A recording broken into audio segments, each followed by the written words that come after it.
This is A Few Good Fights, proudly brought to you by the MMA Movement. I'm your host, Noel O'Keefe. I'm joined by Robert Palin and Sean Taylor. This week we have the big MMA news. Has Conor McGregor gone too far? Artem Lobov took on Jason Knight in bare-knuckle boxing. What's your thoughts on it in itself? Brendan Dorman breaks down UFC 236. Join us on A Few Good Fights. Conor McGregor and Khabib Nurmagomedov waged war on Twitter this week, and things got fairly ugly. Dana White even spoke up and said, we're going to give them a smack on the wrist. So, firstly, what did we think of it? Like, this is the new modern thing, isn't it? As Twitter starts fights, and you know, Conor is known for having witty bravado and coming back. But was it a step too far with his comments where he referred to Khabib's wife as a towel? I think so. I think it was a little bit too far. First thing you said when it happened, you goes like, I've been in some of them countries and I know that's not the right thing to do, and they will take offence. And I think the big thing from it is that we know that Khabib doesn't take this kind of stuff lightly. Mm-hmm. Does that make it right that he reacts the way he does react to things that maybe that he shouldn't react to that badly? No, but he does do that way. So we have the evidence that he's not going to react to this type of stuff the way some other people react. So it's there. We have it. We saw him jump the cage. We saw him do all this kind of stuff. So we know it's there. So I think somebody should be around Conor at this point. His manager, his agent, his coaches, his friends, his close-knit circle. Tell him, probably not do that. That's a bad tweet. Yeah, that's a bad tweet. And not just because you don't want retaliation off your enemy, but it's not good just in general. It's not a good look. No. Considering, you know, he's obviously out promoting Proper 12 and all the talk of the retirement. I know you guys covered it as well last week, but all the talk, retirement, all this, and then coming out with tags like that, it was low hanging fruit. And like, it's weird, like, because like, as I said, I don't agree with it. I thought like it wasn't the right angle to go. It's almost spewing hatred in that sense. But for me, I could also see the Irishness in the tweet. Absolutely, I could see the Irishness. As in the way he sort of went, "Oh, mate," at the end of it. You know what I mean? Yeah. It's almost like a little jib or a jab. The like guards started going, you know, whatever, mate. You know what I mean? And it's whatever. But the thing is, in text format on your social media page, people mightn't have the awareness that it was meant the tongue a in certain cheek way. Isn't there when it's just read in plain black and white tweet? For me, it was disgusting and out of line when you read it like that. But yeah, I can understand what he was kind of doing, and what almost hammers that home is the fact that he deleted it. Yeah. Not to say Khabib didn't he's pull any he's punches. Not clean. His hands aren't clean either. In his counter, he came back with an overhand right where it showed Conor McGregor pictured with a female, and he basically called him a rapist and said justice will find you. And this is obviously with the reports that came out in New York and the New York Times and stuff like that Khabib didn't pull any punches. But it's got to the stage where it's not your standard fight talk. It is genuine hatred. It's gone way too far. It's gone way too far. We started to talk about, is it a black eye for the sport? This is a black eye, a burst nose, a burst lip. Yeah, I don't like it, and it's really, it's gone from the witty Conor McGregor sort of, and even like when you look at like when he was fighting Dustin Poirier, when he called him P-head and all this type of stuff, it's not really offensive. No, like, you're not going to be offended by being called P-head. But I just felt, you know, bringing up religion, family, stuff like that, it's low hanging fruit. But as you said, he sees that Khabib gets a reaction from it, so that's why he's doing it. Yeah, he's doing it because he knows Khabib will react. But it's completely past fight promotion, and the same on Khabib's end. His reaction wasn't great either. Even if you want to believe those reports or not. But it's completely past fight promotion. It's not really what people want to see. It's not what I want to see in a fight build-up if they're going to fight again, even if you're against the actual fight. But like, my question would be, if the UFC do go ahead and make this fight, is that a good idea? Is that like a really bad move by the UFC? This is the problem, and I was saying this to you when we were... I'm sorry, just to preface it, not based on like rankings and all that kind of stuff. I just mean like I think, you know, safety is a thing. Like, if you look at, there was footage of the last fight, and you had like a load of Russians and Irish squaring off against each other, and it's almost, and this is when I said hatred, that's what it's sort of amping and amplifying is hatred. It's not, I'm a better fighter than you or whatever. It sort of slurs towards their religion, their culture, their beliefs, and they're amping on their own sides as well, and amping up the other side. Exactly. So you're going to have people that are like, I think it'd be dangerous. Like, I genuinely think, you know, if you're an Irish person or a Russian person going to this event, be prepared to be in a fight, because it seems to be that, and that shouldn't be what this sport is about. No. And it's like you can see this, the respect that is in this sport, and I just want that back. I like rivalry, like I do like rivalry, but there's not actual like. I know Conor got accused of racism in the build-up to Floyd Mayweather, and again, I sort of excused that. Nah, he's not saying it that way. It's saying it meant in a different way, but it's just getting harder and harder to defend. Yeah. And then he fires back with twist to the plot. It's a goat under the towel, and somebody jokingly said to me, "Is that not the Welsh that fuck goats or sheep?" But that's again, it's like the Irish, the paddy, the stupid paddy, and stuff like that.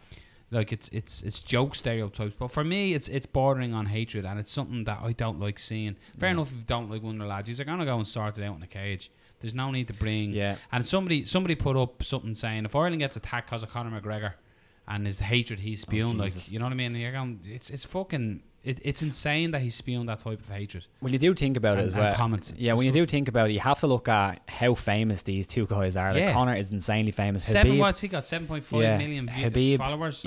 And Habib is insanely famous, especially in a particular area in the world, and for a particular reason. Like he's like it's not a symbol, but he's a person of that faith, you know. And that's what I'm saying is that people are looking at them as almost like role models. If they want to be role models or not, people do look at them in that way. So they have to know that when they say something like, when McGregor turns around and says you're a rat and stuff, and then people start calling each other rats, and then it almost becomes a thing. And then that builds up. So like my whole thing of the safety thing isn't even them two. Like it's not going to be safe.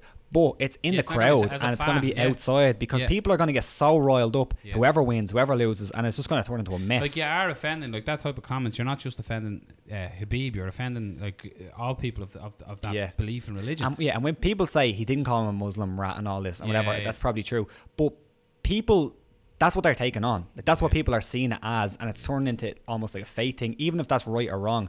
And the person who was saying it has to realise where that's going and then correct that course, because if they don't, then something bad can happen, and it's too far.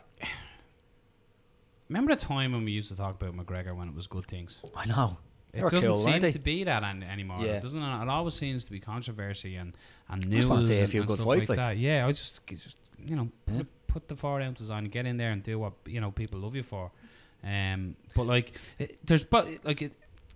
it's on both sides as well. Like, Khabib coming back with that, like, again, that was low hanging fruit because of the allegations that came out in New York Times. So it's almost like, you know what I mean? They're basically going, your ma's a slut. Basically, you know, that's basically what they're saying. It's the exact same situation. Your ma's my dad, bother your dad. That's what it's coming to. So, you know, Tony McGregor, get the gloves on because you're fighting Khabib's dad. You know what I mean? That's that coinage. But that's what it's almost coming to. Like, it's that type of. So to them, it might be innocent, sort of. You know, not innocent, but like, you know, it's just words being thrown. People are going to misconstrue it and take it the way they want. And I just think it's so offensive, and it's a dangerous fucking game that both sides are playing. And I think your point is the best, is that if they were to make this fight, it's not safe. Just two things. First, I'd like to hear Sean's thoughts on it, because Sean kind of got in when McGregor started getting big. So it's kind of, he saw McGregor's arc and almost went from the start of it. So first, what's your thoughts on the whole situation? The tweets are just very uncomfortable to read, aren't they? Like, it's inciting violence and hatred, and there's no fucking need for it. Like, you can build a fight a million ways without saying what he said. Ali Abdelaziz isn't helping things either. I never does. Prick. He's just as bad. He's fucking. Did you see? Always welcome on the show. Our near fighters. Ariel called him out on tweeting from his fighter's account. Did you see that? So, it's hilarious. Might not have been Khabib tweeting some of the stuff, who knows. But Ali's not helping things. But did you see the footage of Ali with the Usman commenting thing? It was Usman actually trying to hold back Ali. Oh, was it? And it was Ali was the one. So it wasn't really Usman and Covington that had that at the buffet. It's, you can see Usman sort of talking to Ali as they're walking up, as in, you can't hear him, but he's clearly going, fucking leave it, don't be starting shit. It was probably Ali. And that as soon as we get there, Ali's fucking comments running up and saying whatever. But it's similar to the whole cage situation. That's the exact same thing. It's McGregor does something bad, and then Khabib retaliates with something bad as well. So you have, it's like, I understand why Khabib retaliated, because it was a terrible thing. Yes. But you need some people around you saying, don't retaliate. It's getting heated. It's getting stupid. Stop it. Just fucking stop it. Well, what you were saying, I'm kind of sick of this story as well. Yeah. What you were saying about McGregor is like, it's kind of one of those where like, I like the shine so bright, like it doesn't shine that long. Yeah. Like it's been a quick rise. And a quick fall. Well, it hasn't fought, but like, and again, like with, like stupidly, there's another report in the papers today here in Ireland. Yeah. That he attacked somebody in a pub or something. Now again, it's alleged. It's only it was in the sun, I think, in the mirror. So pinch bucket of salt with it. But but it's just so many of them. It's so frustrating because like I defended him for a long time. He's such a good because he's fighter, so good in the ring, and even just a press conference, that sort of stuff. But it's getting to the stage now where it's hard to defend him. Yeah. I just want to see him get back in now with gloves on and fucking fight someone. Yeah. Because when that's him at his best, and it's Khabib at his best. But right now, I think the UFC will be absolutely fucking crazy. It'd be like for many reasons. The thing is, though, it would do numbers, and it'd even be like though Dana would be like, "Fuck, this is gonna do huge numbers." But the safety of the people in the arena is legit. That's a good point. It'd be like a soccer match, football match. You'd need to segregate the fans. You would literally have to. You'd need to segregate. Silly, you would literally have to have Irish fans in one section and Russians. You really would. So silly. It's anyway, fucking. It's ridiculous that it's got to this point. And it's sad to see it. Like, I suppose it happens the odd time in some. You have hatred, and it is only words. The whole sticks and stones won't break bones and all that malark. But like we've seen, it's not words. Yeah, like you can say that all you like, and but not you. But we've seen what has happened because we've seen the evidence of it. Yeah, you have. Yeah. Words incite action. So. Exactly. Yeah. Disappointing. Madness. Artem-Knight picked up a absolute madness win against Jason Knight. Now. In a bare-knuckle boxing match. Bare-knuckle boxing fight, yeah. So this is one that is actually very interesting. A little bit of a backstory. On our previous show, obviously Fight Talk, we had a guest lined up that was going to be fighting in bare-knuckle boxing. And me and Rob spoke about it. And I said, look, I don't think we should do the interview. I'm not the biggest fan of this bare-knuckle boxing idea. I think they're trying to play off MMA fans by signing up certain fighters, doing whatever. So I'm just not a fan of it. So we didn't go ahead with the interview. We didn't have it. So there's a reason why we haven't spoke about it. But we couldn't really ignore this fight that took place on Saturday night with the reaction of all the websites, MMA Junkie, MMA Fighting, every website possible is covering this fight. Artem-Knight, obviously, there's a lot of Irish interest in Artem when he fights. Yeah. And for us personally, we've interviewed Jason Knight on a good few occasions, so I'll always tune in to watch Jason Knight fight. Hick Diaz. So we watched the fight. So let's first talk about the fight, I suppose, and then we can talk about bare-knuckle boxing and what we think of it. So I'll give it to you first, Sean. You watched the fight. What did you think of this bare-knuckle boxing? I found it uncomfortable to watch, to be honest. I'm not a fan. Just like if there was lads fighting out the back, we've seen it here in Ireland, lads organising bare-knuckle fights out in yards and stuff. The guards break it up. Yeah. So what's the difference with it being in a squared circle? Why is it legal there? Interesting. Totally misinterpreted my question. I asked you what you thought of the fight. I know, sorry. I did. I found the fight itself. Yeah. Look, it was a good fight. Like. It was a good fight. I think the best way was summed up. I'm going to rob it from you. Rob said this, so I'm not doing it. I'm not completely plagiarising like some people.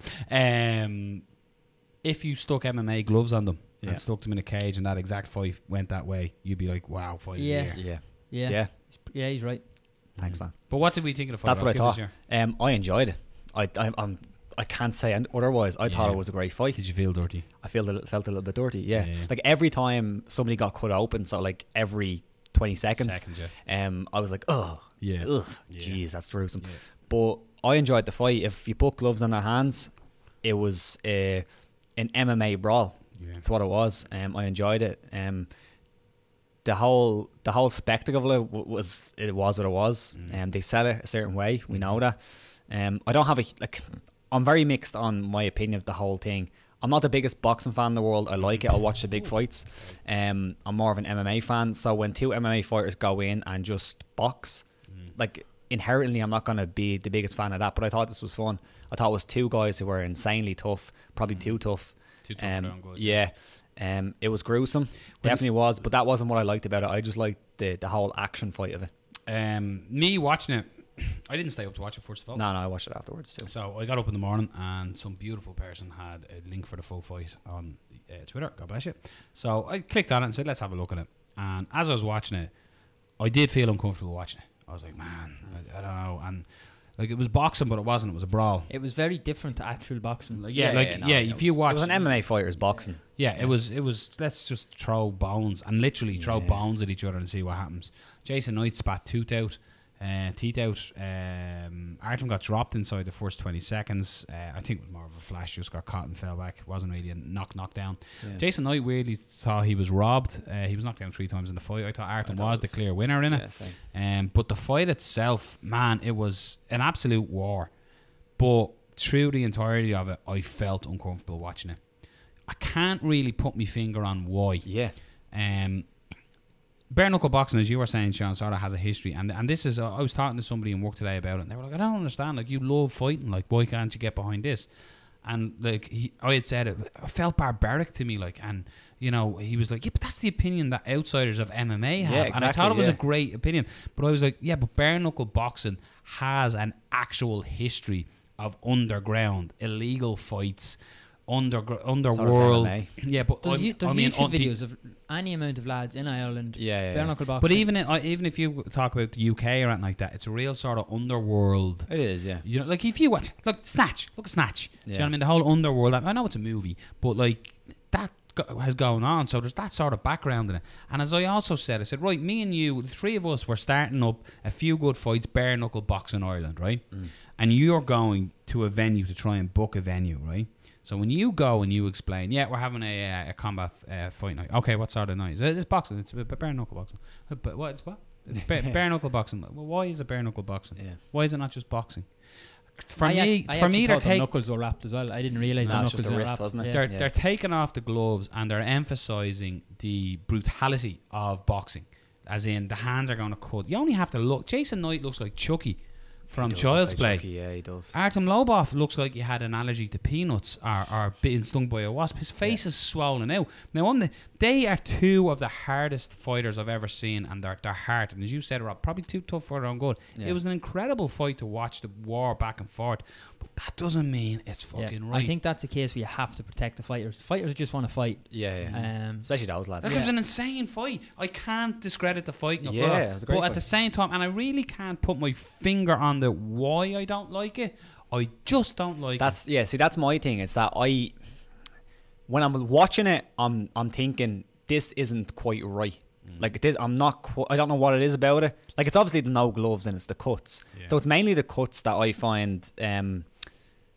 But I'll give you. Sorry, I'm going to talk about it because it just popped into my head. Cage Kings, which was in Ireland, which is Muay Thai with MMA gloves. That one are now doing actually. It was fucking unbelievable fighting one with it the other week. And there's been three Cage Kings, I think. And I know there was, after the first one was unbelievable. Donkey was fighting on it, Craig Coakley was fighting on it. Fucking unbelievable fights. But it's Muay Thai with MMA gloves, but they're about a 6 or 7 ounce glove. They're not the full 4 ounce MMA glove. And people were giving out that this was taking place, and they were saying you're basically using MMA gloves without takedowns, and you're doing this to emphasize the most brutal part of combat, stand up striking. And you have these smaller MMA gloves on. And people were voicing that this shouldn't be happening. It shouldn't be happening. They should not be allowed to have a Muay Thai fight with MMA gloves on. Now we're having boxing fights with no fucking gloves on. Yeah. The pictures, go and Google images it, and you'll see there's a picture of Artem. It's a badass picture, by the way. Got to be a profile. Yeah, it's on screen. But there's a picture of Artem where he has his hands over the ropes. And it's just blood. They're just drenched in blood. But like, my thing is that, like, by the way, Artem is one of the nicest guys you'll ever meet in the world. Like, I hope the 2 men got paid. We're not incredibly well. Fighter. I think both guys want to fight. I just think they need to be protected from themselves in this case. Yeah, but like the big thing is that gloves generally aren't to protect the guy who was getting hit. It's to protect the hands. And it protects against cuts for the most part. The cuts still happen, but for the most part, it protects against cuts. Yeah. So most likely, the amount of damage you're taking to the brain is exactly the same or less because you're getting hit with less heavier shots, so weaker shots, but those guys were throwing huge shots. They were throwing like they were wearing fucking 16 ounce I'd say both. I'd say their hands are broken. Yeah. But in theory, it's less heavier shots, and you know, it's it's just the cuts, really. Joe Rogan's always been a proponent of it, hasn't he? Yeah, there's loads of people. Like, I don't know how I genuinely don't know how I feel about it. I don't like it for MMA. I heard people saying bring it in for MMA. I don't like that just because of the whole image. I just don't think it can happen. And plus, fights would be stopped with cuts all the time. Listening to this? Do you think like, lads, come on, it's just stand up fighting, it's whatever. But for me, and I don't know why, and I'm trying my best to, maybe my English vocabulary isn't strong enough. I'm trying my best to express, but I just cannot put my. I just can't get out why I don't like it. It just makes me uncomfortable. Yeah, there was a lot of blood. I don't give a shit about blood. I get covered in blood at most shows I do. Yeah. But like the thing is though as well, a lot of them cuts were superficial, but some of them potentially might not be, especially if it's around the eyes and stuff. Like to emphasise, like the president that you're fighting for now, it's been withdrawn, but he had told the fighter he was getting half his purse taken off and given to his opponent because he ran through the whole fight. That's insane. I've signed a contract to fight. Illegal. That's fucking illegal. You're not taking me money. Fuck off. It doesn't do anything to legitimise it whatsoever. But now apparently that got away. And what I didn't like about it as well was a fight broke out in the crowd and the commentators started talking about it as if it was a good fucking thing. Yeah, while a cracker of a fight was going on, to be fair. Look, there's a fight in the crowd. And did you see the fight in the crowd? Some huge bloke was picking a bloke up and trying to fuck him over the rail. But it's a weird one. But my point is actually, I said this today, do you know what? That fight, as much as it was an incredible fight, and a tip of my hat to both men, I have to say, the fight was incredible between the two of them. So it's weird. In that way, we're saying an amazing fight, but show that fight to any state in America and try to get bare-knuckle boxing into your state commission. I wonder if our whole idea of it is that we know how MMA came to be and we know what had to happen for it to be accepted. So in our heads, we're like, do you know how bare-knuckle boxing probably would be accepted? If they put on gloves and fought. A lot of people would argue make it more dangerous because of the gloves. It's a weird one. It is very, very weird. I'm the same as you. I don't like it that much, and I can't tell you why, because I know you can argue against all my points of it being brutal, because MMA is brutal as well. My point as well is bare-knuckle boxing are grabbing a lot of former MMA fighters to try and to say, hey, look, MMA people. Smart business move. Come to us, MMA people. Anyway. Come to us. How did you feel about yourself when you were watching it? Felt okay? I was having a bowl of crunchy nut cornflakes. Life is good. Yeah. It felt a bit weird, to be honest, but I enjoyed the fight. I only watched the highlights of the fight, and I said this to Booty, I'm going to watch Paulie and Artem, but I'm not going to like announced actually for June 22nd, isn't it? Yeah, I'm not going to like myself. I've no doubt Artem will be there, I've no doubt, but looking at Artem, he needs time to heal. That's only 2 months away. Scar tissue central. 2.5 months away, that fight. Yeah.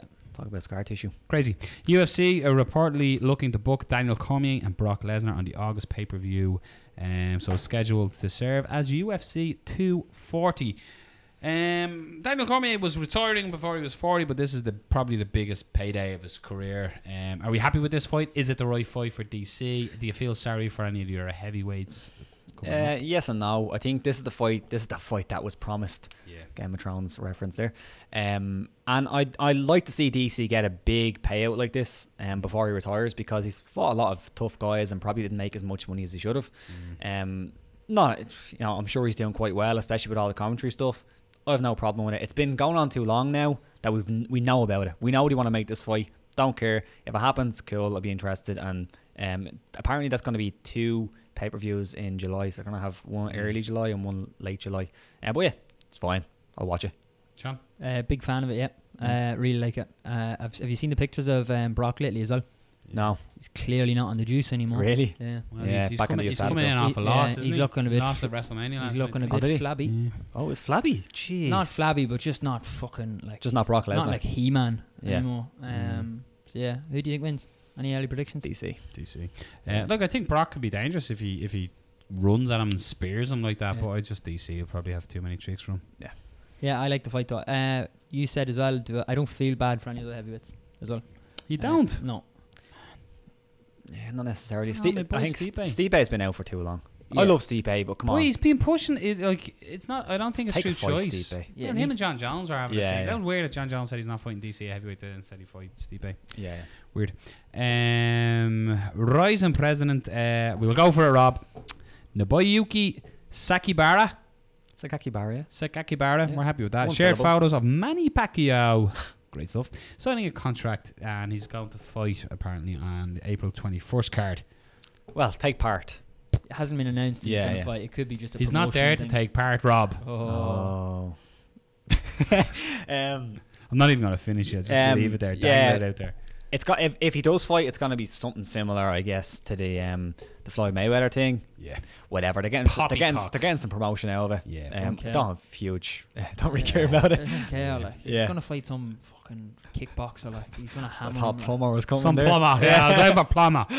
Gonna fight a plumber. He's gonna fight, do it again. He's going to fight some bin man. Like. yeah, plumber. Yeah. Some plumber. Yeah. I don't care. Like. Yeah. I want to see him in a proper boxing match. Like. Against, well, there is talk. Imagine that. A boxer boxing.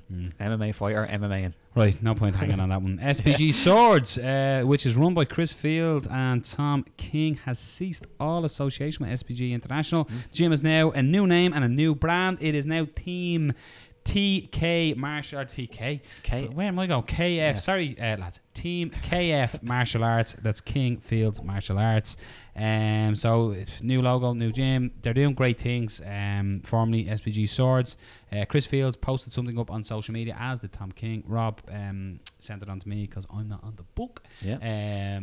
But yeah, it's a separation from SBG, and like I think in good ways for them. You know, it's good to have your own name out there, and like they're doing excellent things. Like you look at the fighters that have the likes of Ian Gary is doing great things. But you know, they've Webb won the title, defending his title in London. Do you know what I mean? So they're a gym, and I wish the lads best luck. I love their attitude and how I love listening to Chris and Tom Corner. Mainly it's Chris because you can barely hear Tom over Chris. But Mark Goddard will vouch for that one.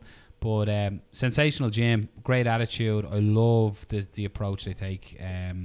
They're on a lot of cards that I call the likes of Cage Legacy, Clan Wars, and the huge win rate. Huge win rate. It's insane. I love that doing the higher level martial arts James Doolan thing. That's where Chris said he got it from, wasn't it? That James Doolan, when all the lads got to the UFC, he basically counted their win streaks and their win percentage, and Chris said that he looked up to James, and it's something that he's taken on board, and he's like counting up the win streaks just to see how it plays out. But huge win streak, and there's definitely like a lot of guys in that gym, especially some of the ones that you told me about, and I went back and watched some of their fights. Few that we've had on the show. Great gym, as far as we've seen, and big things from them, I'm sure. Yep, wish them best of luck. This is the part of the day where we go other news. So any pressing matters that catch your eye, I can start first. Yeah. It's not MMA related. You'll be shocked if you've ever listened to me talk about this. The man, Becky Lynch, headlines and wins WrestleMania main event. Not MMA, but she's Irish, so up the Irish. I don't watch it. I seen a GIF though where I know it was like Ric Flair's daughter. Yes. Ronda Rousey, and they were in like a triple threat match. Yeah. And there was the GIF I seen was Ronda Rousey was hanging over the ropes, and Beck jumped through the ropes and kicked her, and she fell and landed on her neck. Don't think it was intended to go that way. No, it looked very, very painful. Painful landing for Ronda there. But Irish girl, first ever females to headline WrestleMania, and an Irish one comes out on top. We're a great little fucking nation. What class we are. I didn't watch it either. I don't watch wrestling anymore. Sean's gone mad. He's gone, spoilers lads, I haven't recorded. Yeah, I don't watch anymore. But believe it or not, I am actually an adult, so don't watch wrestling.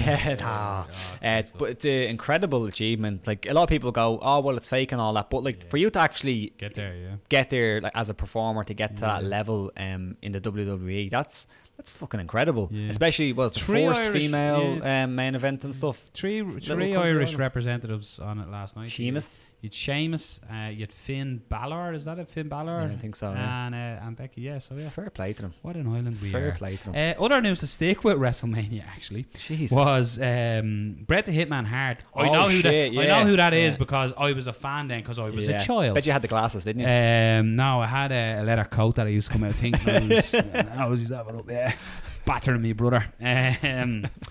But Travis Brown was in attendance. Bret Hart was being inducted into the WWE Hall of Fame, and some lunatic fan ran on into the ring and sort of tackled. Apparently he's an MMA fighter. Is he? Yeah. Well, I tell you, amateur. He got that fucking ground pounded out of him anyway. Yeah. Because Travis Brown dived on him. That's the quickest I've seen Travis Brown move. I know, yeah. Through the ropes, got your man down, landed some heavy shots, and your man got a few schmacks on the way out as well. But yeah, first win for Travis Brown in a while.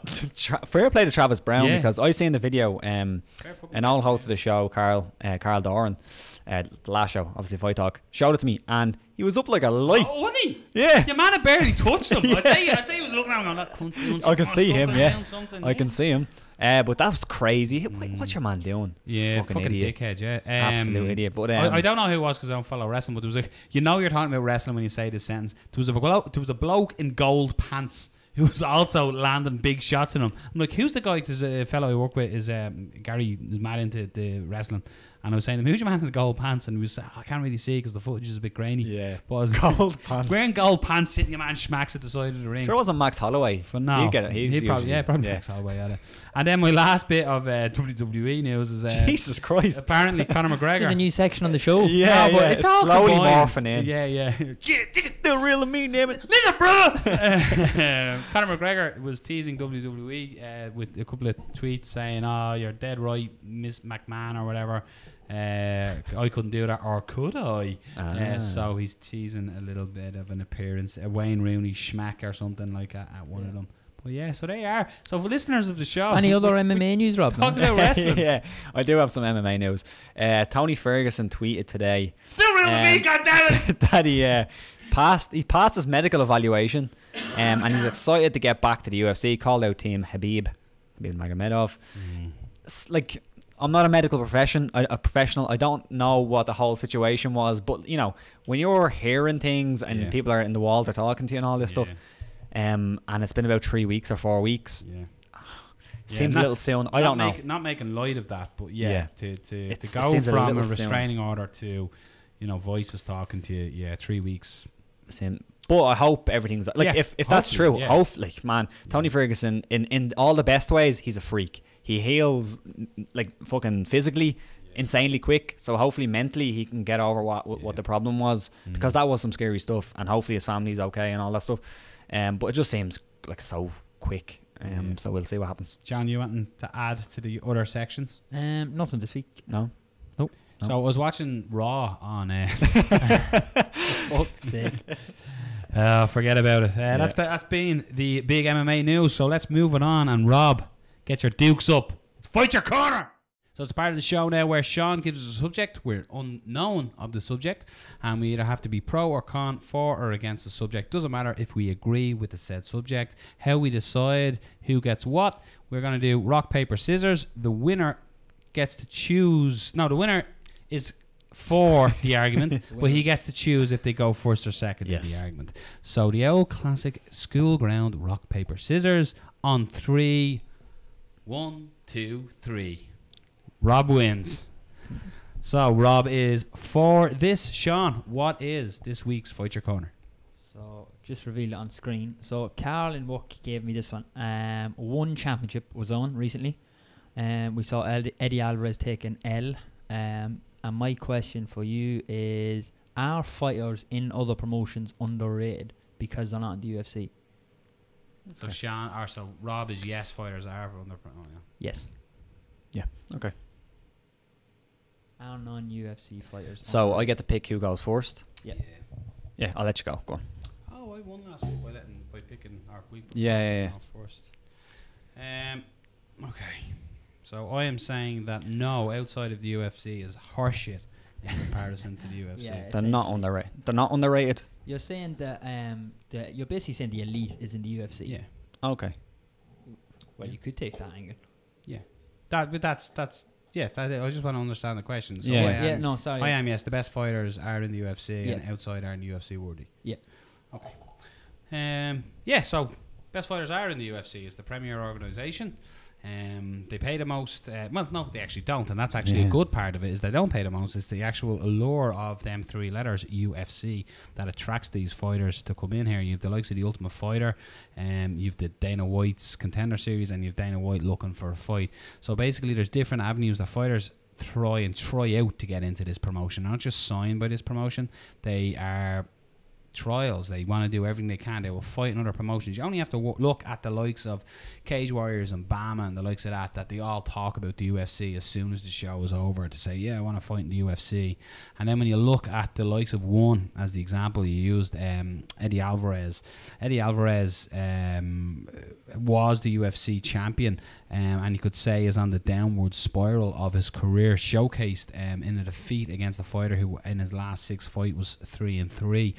So he's fighting a lesser caliber fighter than he was in the UFC and still got finished. So it shows his demise falling into the lesser promotions or less known promotions is justified by getting him getting beaten by somebody who wasn't to the caliber of fighter, so his arc had clearly dropped. The premier organisation, they have the best heavyweights, they have the best of everybody in the division. You don't see, was strange with Demetrius Johnson moving, but that was, I think, was more so the opportunity of the flyweight division getting cut. So DJ went over and fought in one championship. Again, probably getting a big payday to finish off his career. Playing off the whole UFC veteran, that in itself carries weight. We only have to look at the bare-knuckle boxing that we've brought up a couple of times today to see that they are scouring the UFC for their former stars because they're the most well-known stars. You only have to look at every MMA website on the world, and MMA Fighting, MMA Junkie, all these, and you can see that they talk primarily about the UFC. Why is that? Because it's the premier organisation with the best fighters in the world fighting on it. If you were to get some of the fighters to fight champions across other brands, which I would love to see actually, they will win most of them fights. MMA is a great sport where things act as a surprise, and there will be times Rob will bring up that Strikeforce was seen as the legitimate child to the UFC. It came in and a lot of their fighters became champions. But that's because they were on the lower fields working their way up into the UFC. The UFC is where it's at, and the best fighters are in the UFC. I think the UFC definitely has most of the best fighters in the world, simply because they have the most shows, they have to cover the most ground.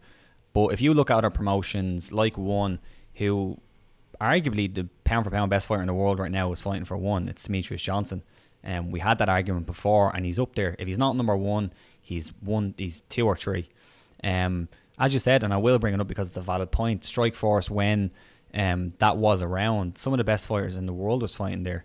Dan Henderson moved over. At the time, he was excellent. He came back, got a title fight. Gegard Mousasi was fighting over there. Then you had the likes of Luke Rockhold, who come over and he won the title straight away. Pretty much, if you look at the entire Strikeforce upper roster who fought for Strikeforce at that time, once the UFC absorbed them, they were immediately put into the top of the division, start winning titles, start contending for titles. And even now, you still see a lot of the top guys that are there. They're still around. You have so many fighters, even back then in Pride.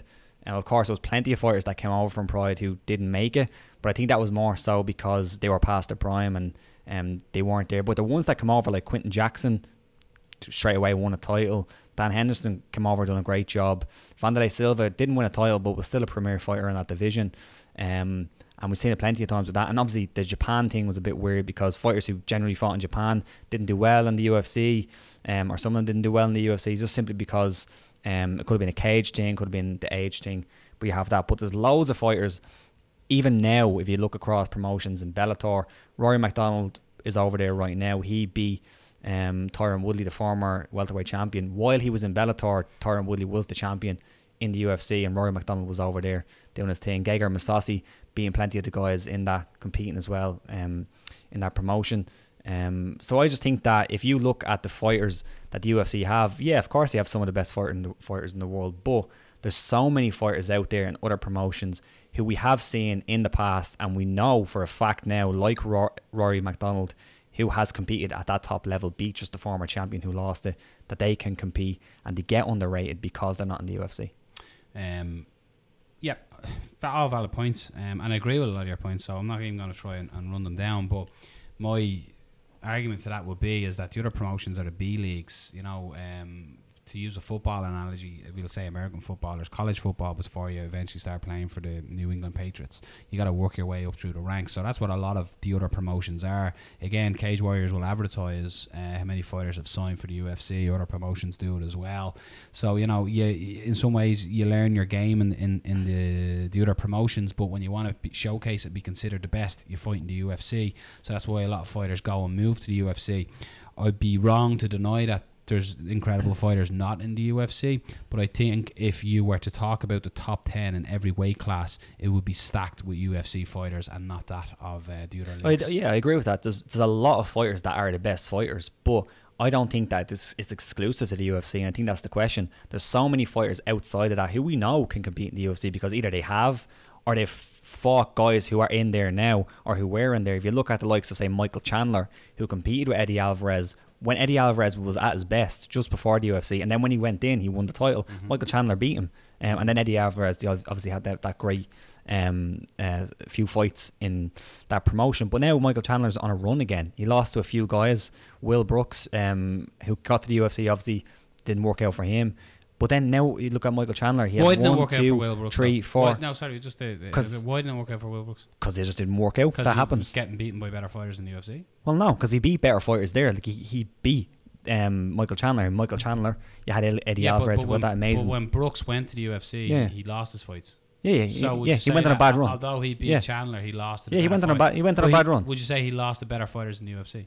That's why he lost. Not necessarily. Maybe there was some better fighters in there, because I do admit to the fact that the UFC do have some great fighters, and they have some of the best fighters in the world. Robbie Lawler, as an example, started off in the UFC, went on a slump, they sent him off and away, and he started just signing back from the UFC. He didn't do amazing things. He came back and he climbed back up and he became the UFC champion again. So that's something that you see happen regularly when someone's not having a great run in the UFC. They lose a couple of fights, they send them off back to the other B leagues, and then if they do well in the B leagues, they give them a shot. Robbie Lawler was doing pretty bad outside. He was beaten. He was getting beaten by so many fighters. Yeah, and they re-signed him. And then he came back to the UFC and he dominated. But some fighters will fight to the level of their opponent as well. You know, like it happens in every sport. You know, your game drops to a certain thing. But like my argument would be, give me a top 20 list of heavyweight, light heavyweight, middleweight, and the majority of them are UFC fighters. So like that's as much proof as anything. I just think there's plenty, because they have the biggest roster of fighters. So they're gonna have the best ones because they're the best promotion. Everyone who wants to fight for them. So they do the best shows. They do the biggest shows. They do the most shows in the year. So they need to have this amount of fighters. But what I'm saying is that these other fighters who are fighting outside the UFC are underrated simply because they're not in the UFC. Because once they come over, we see they can compete. We see they become champions. WEC, they had plenty of lightweights. What happened when WEC was dissolved? Anthony Pettis come over, eventually won the title. Donald Cerrone is still there competing. Even the likes of the middleweights, when the middleweights were over there, Chael Sonnen fought there, came over, fought for a title. Fighters are current, and UFC was owned by Zuffa as well, as what mentioned as well. So it was like the baby branch of the UFC. So a bit of a weird comparison. But you mentioned Pride, you sort of skipped over that. The amount of Pride fighters you said due to Cage, nothing to do with the Cage, just they were all juiced up the fucking Pride. They came over to, and they didn't realise they couldn't juice in the UFC. Oh, they were foolish.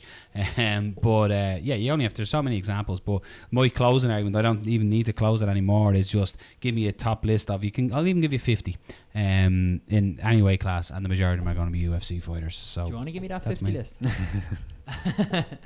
I just think, for my closing one, I just think that it's undeniable to say that some of the best fighters in the world are there, but it's also undeniable to say, and that we have evidence that any time fighters come over from different promotions, whether it be it got dissolved with Strikeforce, WEC, Pride, we saw those fighters who fought there, who people said at the time they're not good enough, they didn't fight in the UFC, they rose to the top, they won titles, and they showed that they were underrated.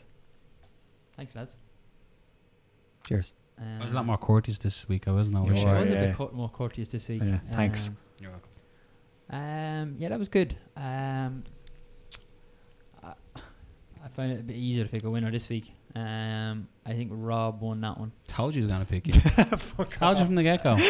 So you wanted 2-all. Said it from the get-go. So for people who don't know, we all work together, and Noel likes to play some mind games. told you he's going to pick. Didn't I say it? No, honest to God. He also tried to. No, if you've noticed as well at the start of the show, he tried to play mind games at the start of the show. He goes, rock, paper, scissors. He goes, I'm going to pick scissors. So I was like, I'll pick rock. Yeah, well then we done it. We did do it. Fair play to you. Let's get him on. He's been away for the last couple of weeks, but let's get B to the D to the Brendan Dorman on to talk about UFC 236. Holloway Poirier. UFC 236 goes down this weekend, and we are joined by, we're not saying he is the best, we're just saying there's nobody better. B to the D, Dorman. Brendan Dorman, welcome back, my friend. Good to be back. Peeps. I would imagine you're pretty excited about this one. This is a fight that I'm sure you're intrigued to looking into. Our headline is Max Holloway against Dustin Poirier for the interim. And we don't have any at the moment, but we will after Saturday night. The interim lightweight title. Max Holloway, Dustin Poirier. Brendan, talk to me. What way does this play out? What way? I watched Dan Hardy do a breakdown and stuff. I'm not sure if you've watched it, but what's your insight in this for the people to look out for? The little I suppose caveats and intricacies for the fans to watch out for. I had the Dan Hardy one on like as background noise, but I didn't catch it. It was just, I heard like little bits and pieces.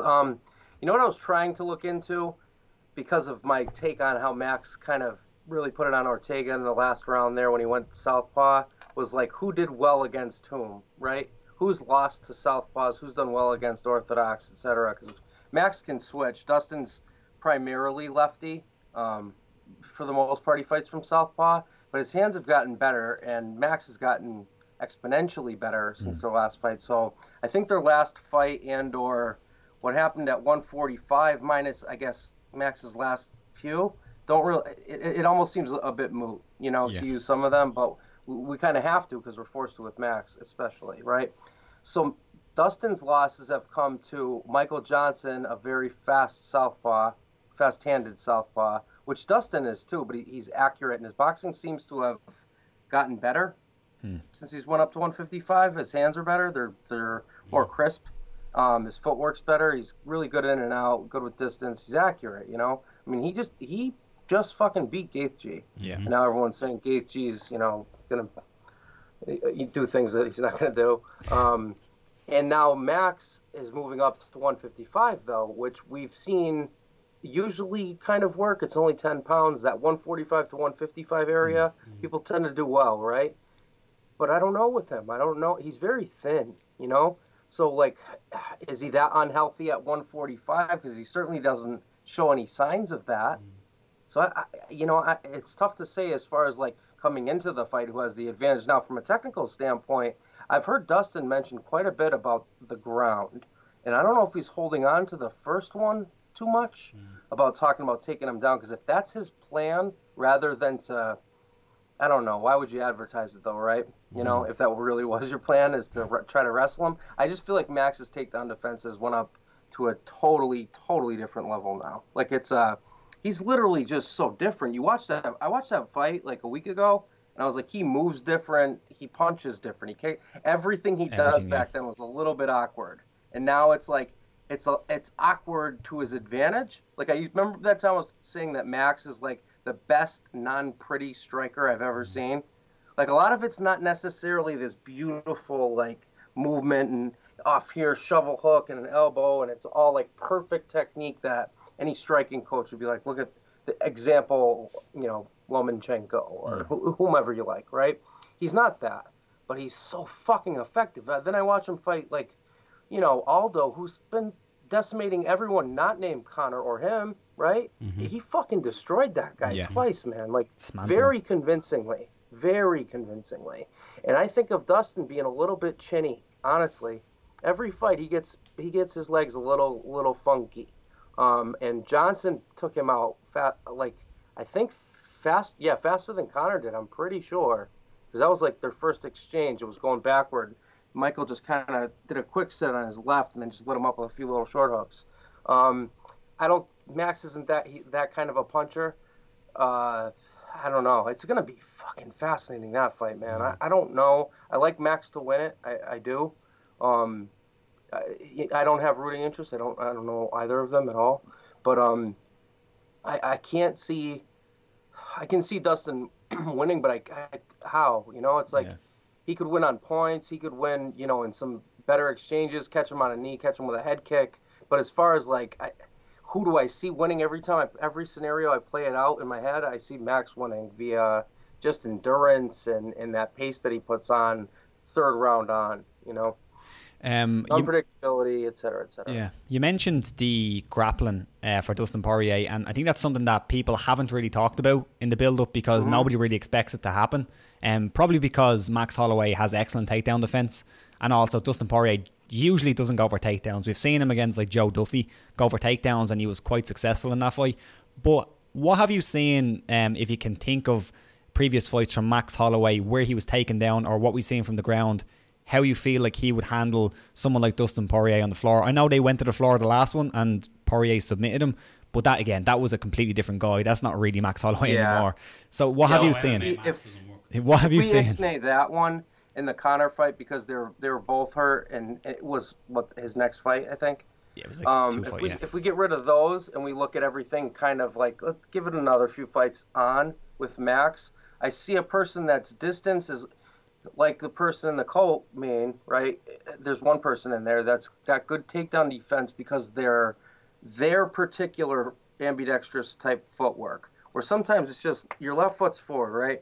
So your jab would be your left hand. Sometimes it's as simple as pivoting out backward, and now I'm out into southpaw. So my front hook just changed now. Your first line of defense is a different hand. So if you're trying to grab singles and stuff, sometimes backward pivots. I don't want to give away person X's secrets of their trade too much because they're a friend, but a lot of it's footwork, and people are finally learning that. I said it about Lomachenko on this show 2 years ago. I mean, a year and a half ago anyway. It's footwork. It's a lot of footwork. If you try to wrestle a wrestler, good luck. They've got the reps. You're not going to win that battle. You got to win the distance battle. Against the fence, he's very good at getting out of there. And the other thing with Max is he's such a fucking savage that, like when Conor knocked down Diaz in the second fight, he wouldn't follow him to the ground. I don't think at all. I don't think he did even once. Understandably, Diaz is really good off his back, right? Aldo's a black belt, and although, you know, we haven't really seen submissions off his back by any stretch, Ortega, same thing. Like, Max isn't afraid of jiu-jitsu or grappling for that matter. He's just not afraid of it. He'll embrace it. And I think Dustin, we're not going to all pretend he's Khabib, right? Like, we're not going to call him this fucking world-class Olympic-level wrestler because I haven't seen any evidence of that. And I don't think you announce it if that's your secret plan. I don't know. Yeah. Well, I guess we'll see how that plays out because if he's as chinny as I think he may be, Max might just find that thing quick and early. You know, that's a possibility. Every time I say early finish, it's a fucking 5-rounder, so I'm not going to say that. But I wouldn't be like, you know, in shock of it. I think grappling exchange-wise, I think Max can keep it standing if that's a bottom line, kind of simple yes or no to your question. I start watching Embedded today, our countdown. Just start watching UFC countdown. And I was watching Max Holloway. He was going through, and his strength and conditioning coach was saying, finally, you know, we can pack a little bit more on, carry more power, get better endurance and better cardio. And I'm there going, better cardio. I'm like, when you look at the Brian Ortega fight, insanity. Oh my God. His stats, the stats that he builds up and builds up. When you look at the fourth round, championship round, 196 strikes thrown, 134 landed. He's cheating. In the fourth round? Round 1 he threw 84, round 2 126, round 3 84, and round 4 196. And if you remember coming out in round 4, he said to Rogan, I'm going to do it. It's going to end in this round. Yeah. And it that went, was a little snippet that he went back to Rogan and he went, oh, it's that close. And then Ortega couldn't make the fifth round, rightly so. So technically done it, yeah. But Max Holloway, I jokingly get jeered over this because I refer to him as a Muay Thai fighter. He slowly comes into the fight and builds up. He's like a drummer on a rhythm, and it gets faster and faster and faster. In Thailand especially, it's very like that, and they're very. There's no they don't stray from it often. Yeah. And he builds up his momentum in a fight. And it was one thing with the Dan Hardy breakdown that I was looking at. The way when he comes into and engages, he changes from orthodox to southpaw, and gets his back leg back, so he's ready to strike. He's in striking position, and that allows him to throw multiple combinations. At one stage in the Ortega fight, I think there was a 15 to 16 fight punch combination thrown at Brian Ortega, and he breaks fighters down by just walking them down, constantly throwing. A bit of a Diaz style. They're not all 100% shots. Some of them are just tap, tap, tap, tap, tap, and then he'll dig to the body. Max, you mean? Yeah. Okay. Yeah. And I think the worst performances I've seen from it's like the Michael Johnson fight that you refer to, was Johnson was on the front foot putting Poirier in the back foot and controlling the pace. Max Holloway controls the pace of all his fights, and then he slowly picks up the pace. The last fight I actually picked Brian Ortega, and the reason being, I was all in on Brian Ortega, number one, but number two, I was concerned about Max Holloway because of his health scares that he's had, and I wonder, was the weight cut too big? And I thought, it's been a while, it's going to play on him in the fight. Not one bit. That, for me, the Ortega was the best performance. The Jose Aldo performances were insane. To do what he done to Jose Aldo twice, but the Ortega fight was sensational, and I just think in every aspect he's better at absolutely everything than Poirier. Maybe you might say Poirier on the ground, but again, we're not going to say he's Khabib levels. But I honestly think that Max Holloway has enough just to do what he wants when he wants, and he will get a finish here of Dustin Poirier and look sensational doing it. Line up a title fight with Khabib, and boy, that's going to be fun talking to you about that. Yeah, well, one thing at a time. The first fight with Aldo, the way he finished it, do you remember him rolling with the punches on the ground? Well, I guess quite literally, but even though I put air quotes up like an idiot. Aldo's a black belt, who's beaten Cobrinha, who's, pound for pound one of the greatest ever. And I think just a single match, but he's a legitimate world-class black belt. It's a word that gets really overused. But Aldo's that, he couldn't get up. Yeah. Was he hurt? Yeah. But the transition, I know enough about jiu-jitsu by watching it, right? He was moving with it. So when he got into full mount and was just raining down, and then he go into kind of like 3/4 mount, Max was doing some really smart shit. Again, he's not afraid of the ground. So I'm not really even sold on the whole thought process that Poirier is superior on the ground, etc. Like, the thing that Max does that's fantastic, and we have seen Dustin crumble under this kind of pressure before, is that when someone's in his face saying you aren't shit mid-fight, he cracks. Like, he's cracked with Conor. Conor was in his head. Was it before the fight mostly? Yeah, probably. But even in the fight, there was a lot of you aren't shit. And I didn't feel it. You missed me.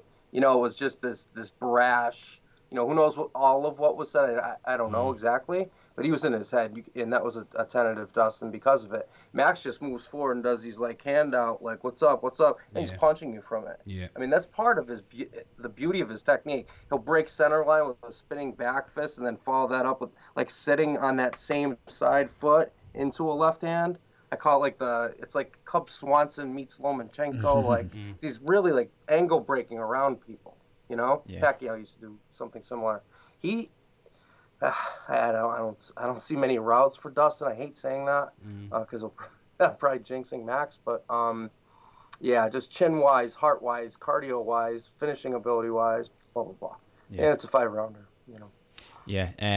All of what you said, I'm not going to repeat anything. I also think the good thing about Max Holloway versus Dustin Poirier, if they get into a brawl, Max can brawl. We've seen him brawl plenty of times, but it's very different than Dustin Poirier. Dustin Poirier is accurate, but he will throw wild shots, and Max Holloway doesn't usually do that. He'll brawl, and if you watch it in slow motion, he's barely brawling. He's throwing fast shots, but he's slipping all the punches. And also Dustin Poirier, when he's looking for a finish, he can get a little bit messy. We've seen it in the first Eddie Alvarez fight. He got caught coming in. I think it was like a check hook. Where Max Holloway, if he has somebody hurt, you're not getting off the hook. He might allow you another round because he knows you're hurt. He won't get messy. He won't get sloppy. And I think that's another thing for Max Holloway. I'm going with you as well. I'm going Max Holloway, probably a mid-finish, probably 3 or 4. And it's one thing actually, Hardy spots as well, and I've said it about Poirier in the past as well. Sometimes he smothers his work. He gets too close and he smothers his work. So when he's throwing combination, he really takes away a lot of his tools. He gets really close. He's in too close. Dustin, you're saying? Yeah. that he's in boxing range too often. Yeah, no, he even smothers his work too much that he gets even too close to his opponent. Yeah, well, his hooks are like they're too tight. Yeah. You can't get a whip on it. Yeah, I agree with that. That's a good point by Dan. Yeah. So one thing I was going to say is Michael Johnson, Conor, and Dustin has another loss, I believe, to a who? Cub? Yeah.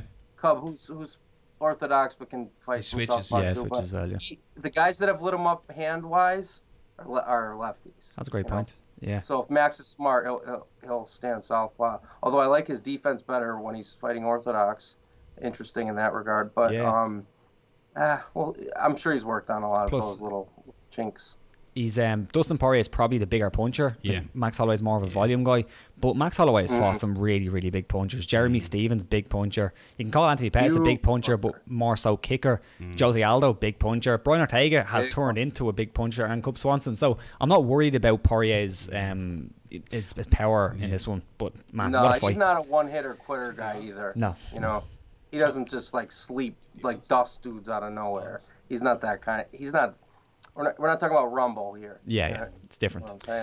Just out of curiosity, Sean, what are the odds? So Max is a 1-2 favorite, and Dustin is 6-4. Wow. For the US people watching, it's like -260 favorite for Max. Yeah. Something like that. I actually thought Poirier would be a bigger. Pretty significant. Yeah, but it's big enough. Not Yeah. weird. It's big enough. Yeah. So interim titles you want? Is that what you said? We got one more. We got Kelvin Gastelum taking on Israel Adesanya in the co-main event. Let's just hope Kelvin Gastelum has cleaned up the old dirt around his mouth and comes into this looking like a gentleman and not a whore off the street. Jesus Christ. Too much? Too much. Stay classy. Stay classy. But here we go. We got obviously Robert Whittaker is out injured. Well, was out injured, and they've made this interim. So Israel Adesanya, Kelvin Gastelum. Brendan, what's your thoughts on this one? The undefeated Adesanya. The hype train is going choo choo. Are you on board the train? Obviously. So disclaimer before I say anything about this fight.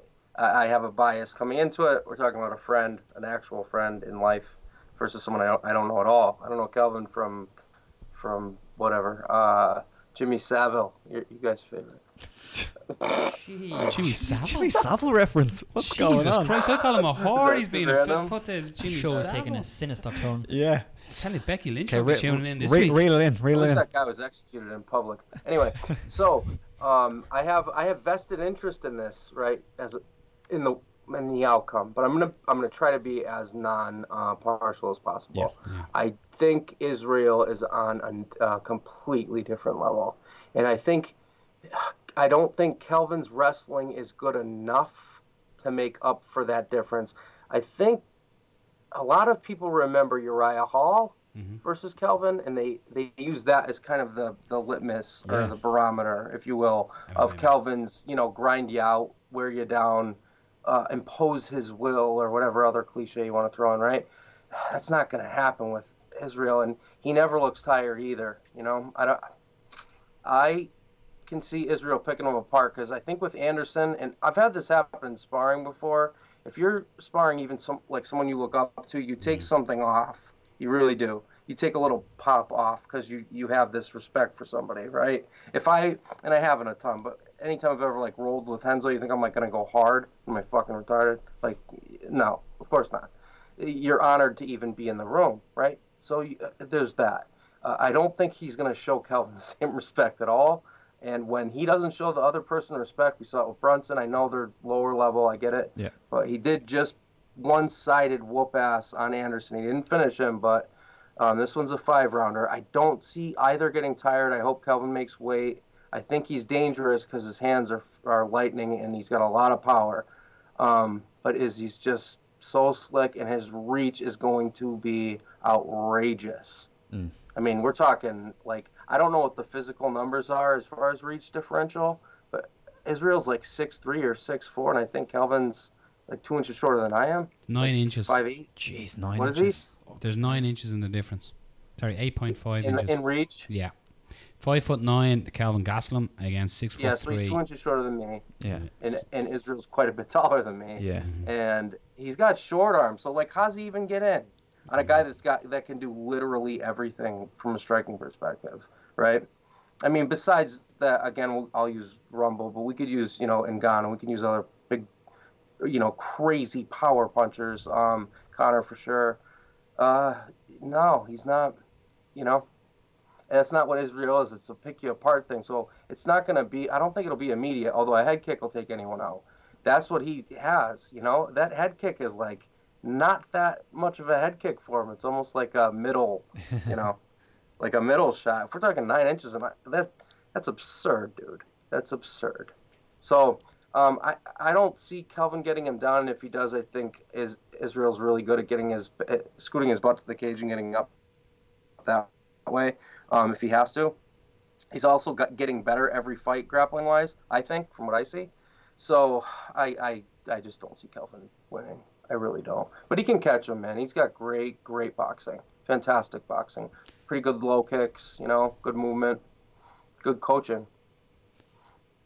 But yeah, I'm gonna say Stylebender via being the future.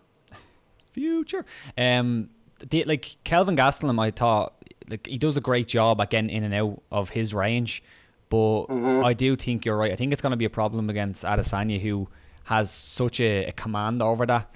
His cadence is so amazing, man. The way that he sets rhythm, right? Yeah. Like his rhythm is so like staccato-y, and that's why I use that like praying mantis in one video, because the way they move is so, it's like jittery, and then he'll be like flowy and loose. It's very like, I wouldn't want to look across the ring at that.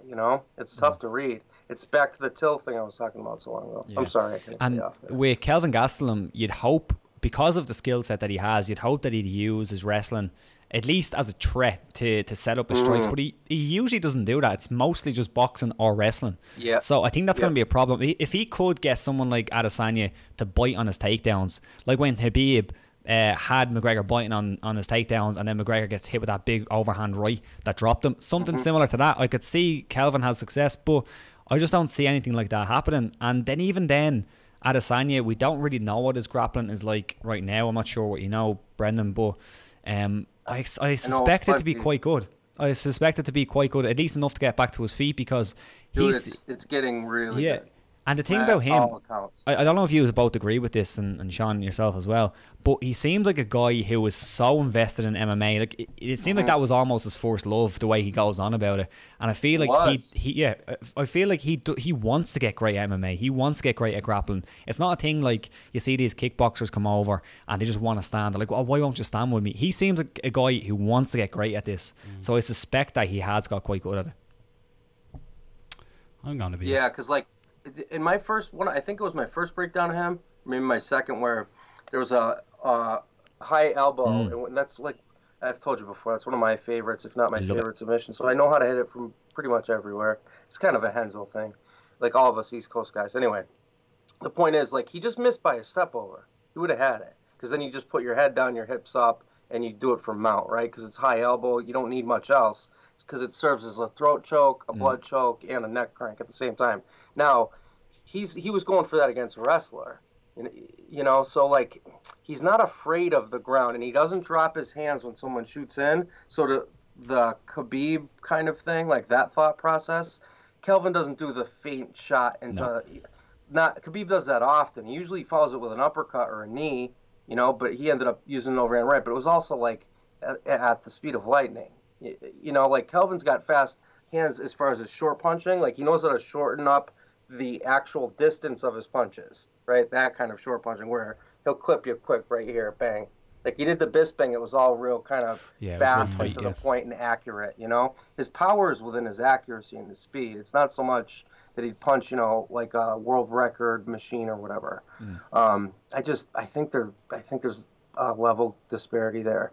And I don't think Kelvin against Weidman, he didn't look that great on the ground, That's how Weidman beat him. Tyron smothered him, outstruck him. Although that fight was a little bit close, but Kelvin was like 15 pounds overweight. Those are, I think, his 2 losses, right? Yeah. Those 2? Okay. So, they're both really good, right? So there's that. But we're gonna see what Stylebender is. This is the fight. That's very true. Right? We're gonna see right now. Because if he goes out and starches him, watch out. You know. I'm going to throw the cat amongst the pigeons here, lads, because I'm currently watching Alex Pereira knock out Israel Adesanya here. And that's like 15 years ago. I know, but this is something that watching these, I was watching to see in close, because Gastelum, as we've all said, he needs to get on the inside. Very difficult against Adesanya, who has incredible distance management. But I don't know, I'm going on, and I know this makes no sense, right? So, a bit of voodoo magic. A lot of hype trains have been derailed recently.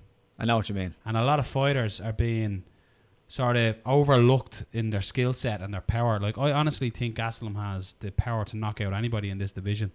And I just think that if Adesanya admires his work for a split second, that Gastelum can crack him and put him out in one shot. That's why I'm referring to the Pereira one. I know it's a long time ago, but...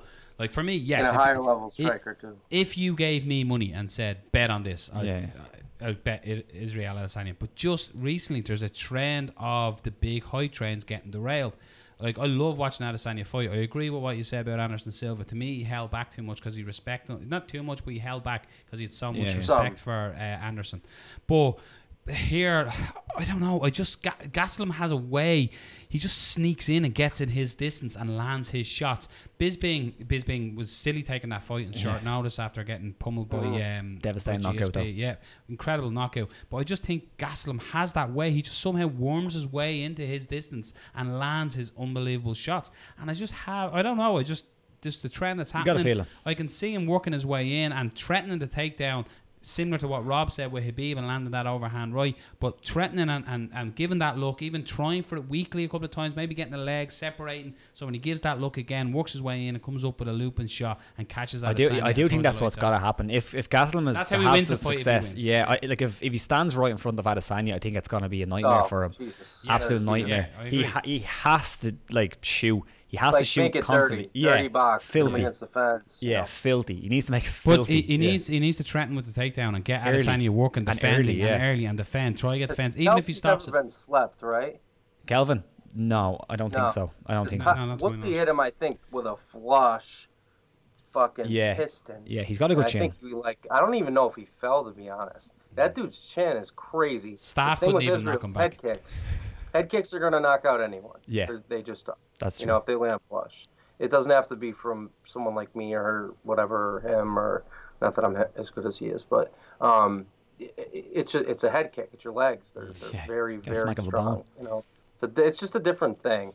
The line's close on that fight, guys. Is it close? Sean, what are the odds, actually? Yeah. Adesanya is 4-9, and then around 13-8 on Kelvin.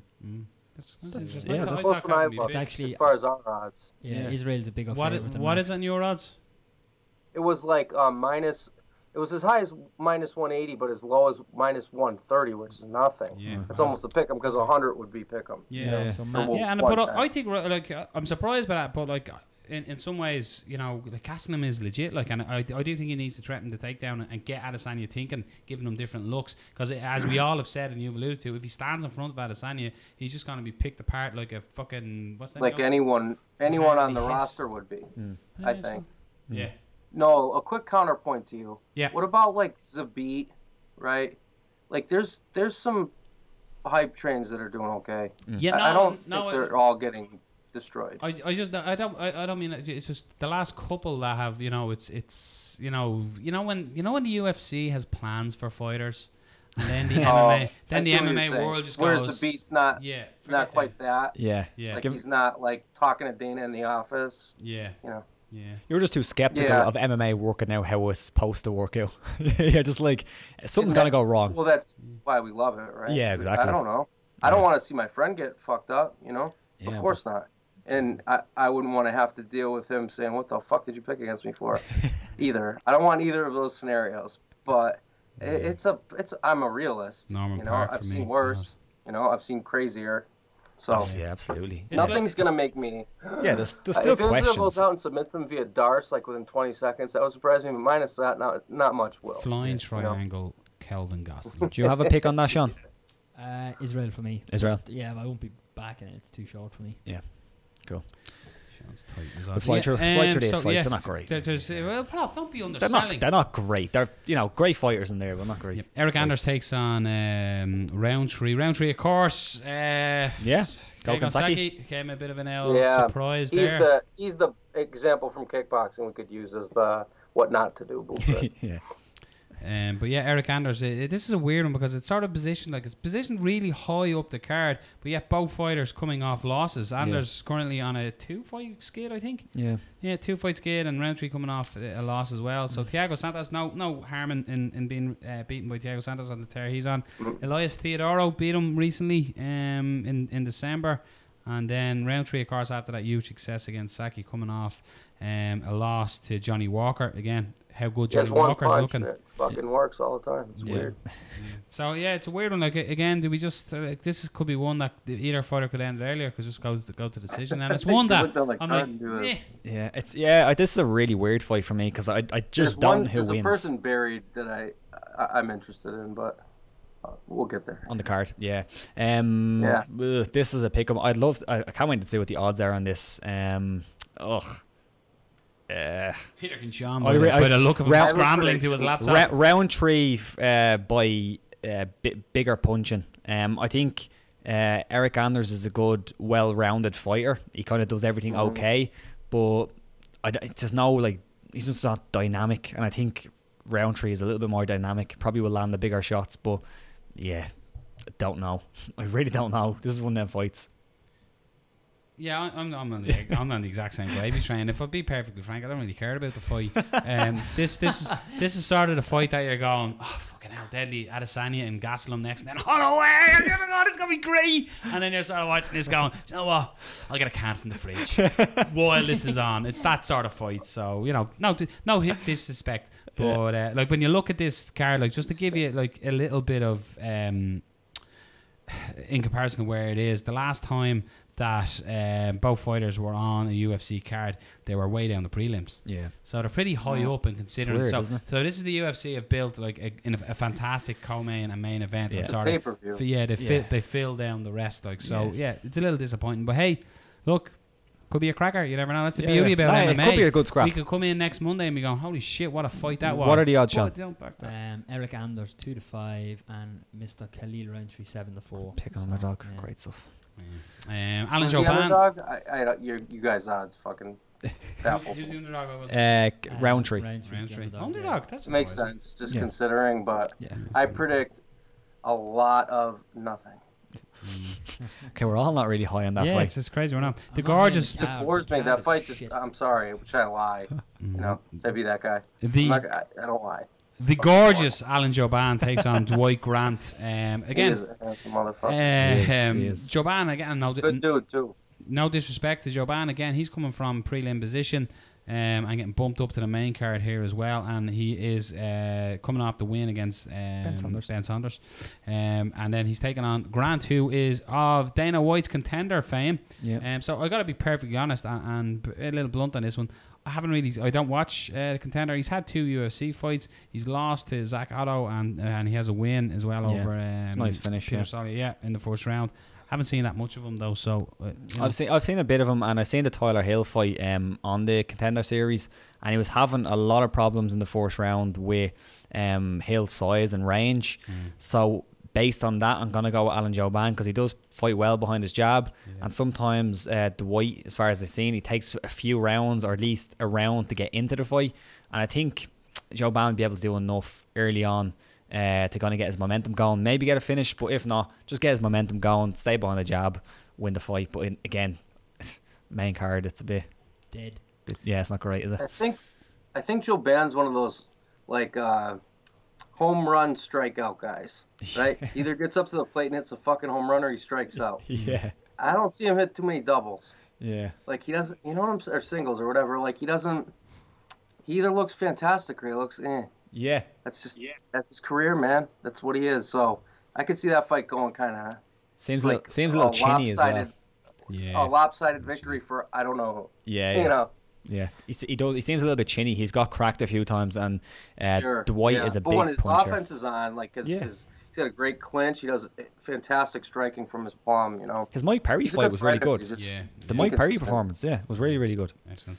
Nikita Krylov taking on the ultimate gatekeeper of the light heavyweight division in Ovince St. Preux, and that's not. I don't mean that to sound, but he really is the gatekeeper, isn't he? Yeah. Ovince St. Preux. If you can look good against Ovince, get a win, you're there or thereabouts. Yeah. Was he fighting one of the Bolsheviks from WWE? Huh? Bolsheviks. The tag team, the Bolsheviks. Who the hell are they? Is that not a political party from Russia? Yeah, that's the idea. Forget it. Well done, you got it. I didn't get that at all. I don't think Brendan was expecting anybody to get that. Here's my. Here, just for you. Mario Yamazaki. Also worth noticing, or mentioning, this is actually a rematch as well. It is. Von Flue. For the Von Flue. Yeah, the Von Flue. So yeah, let go of the fucking guillotine choke, yeah? Yeah, dude, you shouldn't get caught in that shit. Not at that level. Yeah. You really shouldn't. That's I've never hit anyone higher than blue belt with that. Never. Von Flue's just let go of his fucking head. Yeah. Jesus. He's not in your guard anymore. Yeah. Well, I go sleep. What I do? Oh, I let go of his head. I'm fine. Oh, okay, fine. Just let go of his fucking head. Yeah. Yeah. But they can't. Said as Mark Wahlberg as possible. Just let go of his fucking head. Sorry. Do I sound like I'm Yeah, you really did. Yeah. In Boogie Nights? Fucking mixed martial arts. I don't have that accent. Just let go of his fucking head. Over there. My boy's wicked smart. Oh, that was brilliant. I'll play soccer later. Get some beers. Where's the funky bunch? But yeah, Ovince St. Preux, does he get the Von Flue or what are we on? Von Flue number 2. I'm going to go for that because Nikita Krylov, anytime he gets into a grappling situation with someone who's fairly decent at grappling, he loses. Jan Blachowicz, Misha Serkinov, chokes. And then obviously he had the Von Flue as well. Seems like he hasn't improved his grappling game too much. So I'm just going to go with OSP. He's a good fighter. As you said, he's a good fighter. He's a gatekeeper. You look at the last 3 fights, Latifi, Tyson. He lost to Latifi, beat Tyson Pedro, and then lost to Dominic Reyes. So you can see that whole gatekeeper through his last few fights. See who Krylov beat to get back in the UFC? Maldonado. Fabio Maldonado. Fedor. I predict a friendly plant ally break for that fight for myself. Great stuff. Plant-based entertainment. You said there's somebody buried in the card, Brendan. So who do you want to give a shout out to? Somebody okay, he lost. I think he lost pretty recently. Curtis Millender, I think it's pronounced. That kid has fucking such a ceiling. I want to see him do well. So I don't know him. If he happens to watch the fucking show, reach out to me because I was this close to breaking that guy down. Ooh. And then he lost, and you never want to because it's just like a waste of a day, you know. Honestly, so get away. No, I'm being honest. Yeah, I know. That's all it is. Like when someone's coming off a loss, their name, like that happened to me with Mark Diakese.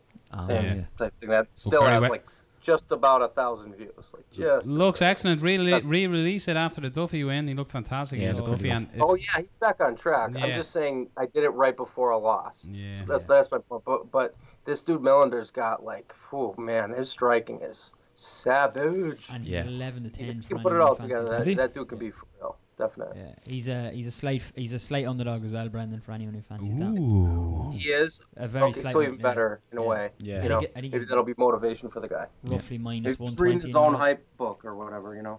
His last fight he lost. You actually picked Zaleski in that fight, remember? Choke.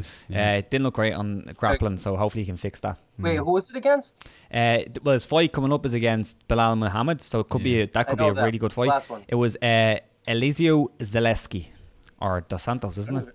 Yeah. I think you said Gillespie on my team. Oh no, jeez, Gregor Gillespie, no. Love that Gregor guy. Gillespie. Now, speaking of someone I should break down. Please do. Savage. Love that guy. He is fucking awesome. Anyway. Yeah. Anyway, so I digress.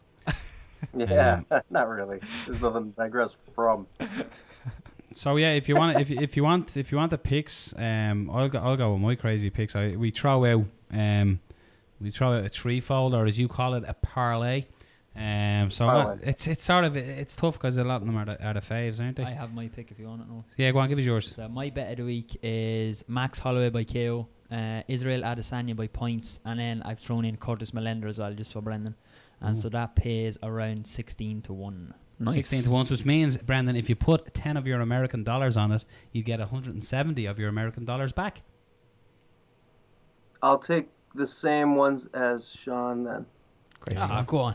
Just to let him know I'm on his team too. Yeah. Sean's bet of the week, endorsed by B to the D Dorman. We've got the seal of approval. Let's get it. Yeah, let's all jump on that. 6, by the way. 3, 6. Never lead with your 6. Never lead with your 6. Boards to live by. Pat, who got knocked out leading with a 6 not too long ago there? Yeah. Although he was kind of like just pawing a up jab. Wasn't really like a, you know. Brendan, before I actually let you go, what's your opinion on bare-knuckle boxing? Did you watch the Jason Knight and Artem-Knight fight? No, thanks. Yes, excellent. that sums that up beautifully. Yeah, not a fan either. Brendan, it's a pleasure getting you back on. Let's not leave it too long the next time. Yeah. Go check out his channel as well. Sorry. Links below. I got a promotion on my, that other job I do. Lovely. So congrats. That's all. It's a little more responsibility. I still am able to take Mondays off, thank God. So lovely. We're good. That's written into the contract for every job we all get in the future. By the way, I need Mondays off, record podcast. Thanks. But yeah, go check out Brendan's page and get learned. So what are they going to do? Tell me no and get choked the fuck out on the sales floor? Just kidding. So hey, I want to buy you. That man's unconscious. What happened here? But yeah, Brendan, absolute pleasure, my man, and I will talk to you next week. Stay cool, stay classy, much love. Sean, I wasn't here last week, so I only got one fight. You got off lightly, but Rob gave you a beautiful fight. It was UFC 47. I don't have it in front of me. Am I right saying 47? It was Robbie Lawler taking on Nick Diaz. First time watching Nick Diaz fight? No, you gave me the Goggle. That's right. Goggle Plata. Yeah, the Goggle Plata. Sorry, forgot that. Yep, you gave me that one. So Rob's already repeating fighters. Robbie Lawler again was a second one. Well, you picked him. Yeah, first time. As well. Yeah. Do you reckon Rob looked at the last 2 weeks and thought, have any of these fought each other, and just lazy work? No, Rob. yeah. Sorry. So what did you think of the fight? First thing, Robbie Lawler with hair. That was the first thing I noticed. Robbie Lawler had hair. And they put the records on screen, and it was mad early in both of their careers, wasn't it? Yeah. Nick was 8-2 at the time, and Robbie was 8-1. Mm-hmm. And now you have Robbie still hanging about. He's fighting Tyron soon, and Nick's still talking about fighting. Yeah, Carchi is Diaz brother. Sorry, I have a question. When you turned it on, you watched it on UFC Fight Pass, didn't you? Yeah. So when you click to watch the video, it actually gives you the intro. Did you watch the intro? Did you watch that? As in the music when it plays. And the Gladiator. Did he shout it on the Fight Pass version? Yeah, I watched it. Yeah. I may have watched this in college, and I may have skipped to the actual fights down. Disappointing. Get the build. Next time you have to watch. Watch the Gladiator. It's the Face the Pain. Face the Pain, and people love it or hate it. Face the Pain. People either love it or hate it for UFC. Is this the bit they play when they show the tail of the tape? Is that music? No. No, that's that's the same music though, isn't it? Like partially in. Yeah, I think so. Well, Face the Pain's a different thing altogether. It's new metal. Sure. Anyway, the fight. The actual fight. Yeah, the fight was a bit mad. Like they were getting boos from the crowd because they were just kind of dancing around. The ref actually told him to start it, and then Nick clips Robbie, and Robbie just switches and he's like, "What the fuck?" and he charges at him, and then it goes a bit mad, and they're landing shots, and then the knockout is mad. Beautiful. The knockout is mad, isn't it? Yeah, it's beautiful, absolutely beautiful. And then stoppage by the referee. Obviously Robbie was spark out, and then Robbie jumps back up, and he's like, and Nick goes in again. Yeah, and Robbie can't stand up. He's doing the chicken dance, and Robbie's like, let me fight. And Nick goes at him and swings at him. Yeah. Just let me bang, bro. It was a beautiful check, Roy Hook, though, wasn't it? Yeah, as Lawler came in, Lawler threw a big shot, and they used the momentum against him. Just came over with a right hand, right on the chin. They both have great chins. They both ate a couple of big shots. Quality fight. Out of 5 championship rounds, 1 to 5 championship rounds. What would you that's give it? better. Well done. Better than popcorns. That made no sense. I said it I said it the other week, and we're having none of it. So out of 5 championship rounds, what would you give it? 3.5h. That's good. Like UFC Brazil, 3.5, 25.5, wasn't it? Or something, wasn't it? Done. Deep cut. It was the reason because there was a lot of periods of just fucking walking around the octagon. And that's because the two of them though are great strikers. What you notice with Diaz is a lot of his shots are. I said it I said it earlier talking to Brendan with Max pitter Holloway. patters. Pitter patters, and he almost feels his range. And he reaches out and paws your hand, and then will throw a shot off it. And he's that's type of fighter, and he's talking absolute shit to you while you're doing it as well. The ref actually told him at one point, he was like, no talking. Yeah. It's not fucking school or anything. But did you see when the fight was over and Nate Diaz came in? He looked like a young fella, like absolute young fella. It's like watching Max Holloway against Dustin Poirier won. Man, Nick Diaz was so good. Nick Diaz. Yeah, he's class. I love him. Absolutely. Yeah, entertaining as fuck. Let's go for your homework this week. Rob's probably scrambling for I got one. You have one, do you? I have one, yeah. So Are we guessing again now? I am going to Pride Final Conflict 2003. Oh, baby. And this was a 4-man tournament.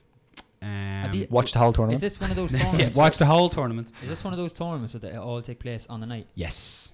Okay. Sure is. So I am giving you Vanderlei Silva taking on Quinton Rampage Jackson, the first fight. Worth noting that Rampage Jackson came through a 13-minute fight against Chuck Liddell.